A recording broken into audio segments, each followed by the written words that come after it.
comes after girls. My first two children were girls, then it was him. And coming from the background of raising girls, then there's a boy. I had to learn new skills because of raising a boy. And boys will always be boys.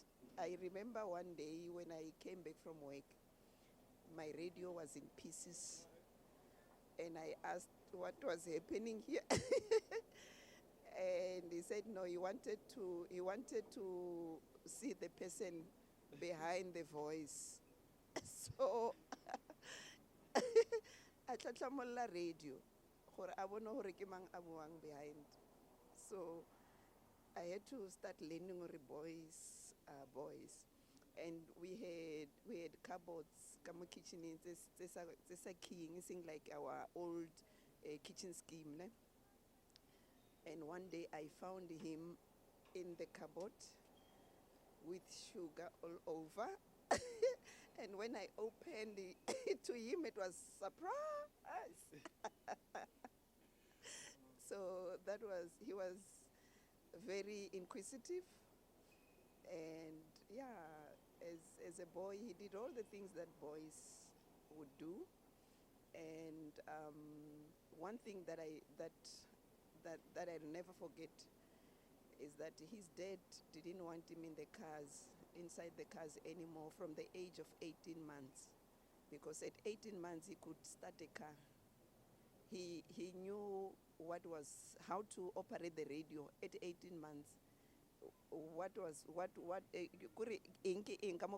At 18 months, he already knew how to start a car. This is an accelerator, and who's namutu amrutileng. So I always had to catch up. Having to be brought up by a phenomenal woman like my mother, it's just beautiful because, you begin to understand certain things. I think the older you grow and what it is that she was trying to teach you as a child. Principality is one of the things that I've learned and to understand the older I am. When it hits you, like, oh, this is what you meant. Oh, this is what you meant. And I think, she managed to play a very important role in my life. And I love how she has, like she said, I've got two older sisters before me, and she knew how to switch between, okay, this is how you teach it, this is how you groom a boy, and this is how you groom a woman. And I'm the man that I am today because of her. And I love one thing about me, and I think that's how she brought me up. I'm not a mama's boy, I am not a boy who cries and says, oh, this is hard, this is not hard, and I need help with 1, 2, 3, 4, 5. But she's embedded in me individualism, in independence, and I stand by myself and based on what she has taught me. And she's taught me that you can do it. You can do it. If it's achievable, you can do it.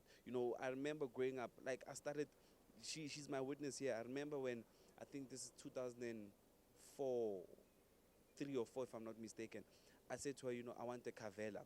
Yes, a Cavella. I said I wanted a Cavella. And she said to me, I'm not going to go buy a boy at an skolo Cavella, sklako sa batho ba berekang.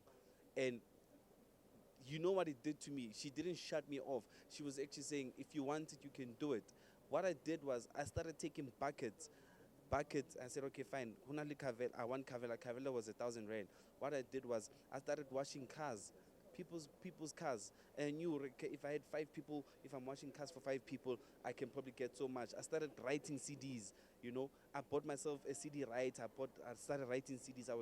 I'm sorry if I was promoting piracy, but she taught me how to hustle, that if you want something, you can do it.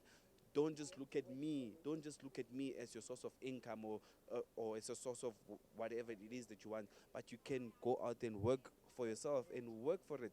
And that's everything that I have today, and everything that I've achieved is through this woman. And she has taught me that you want something, work for it. I think me and my mother, we have a different type of relationship, and relationships, regardless how different they are, as long as they work, that's all that matters, And certain days like Mother's Day, certain days like birthdays, we do remember that. But I don't know, we've never went hoo-ha over them, or it's just me, maybe more, maybe. But It's me, ne?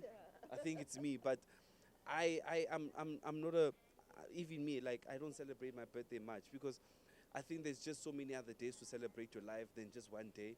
You know, I can celebrate her every day. It doesn't have to be on Mother's Day. You know, I don't have to wait for that day or okay, it's Mother's Day today. You know, all this money I've been saving, let me give it to her. But I can do it on a day-to-day basis.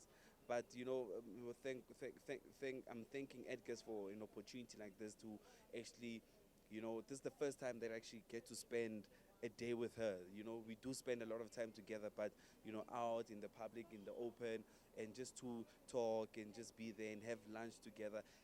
Those days never happen because she's busy and I'm busy too. But I'm actually thankful for Edgar for also giving us this great opportunity to bond as you know, as a son and mother.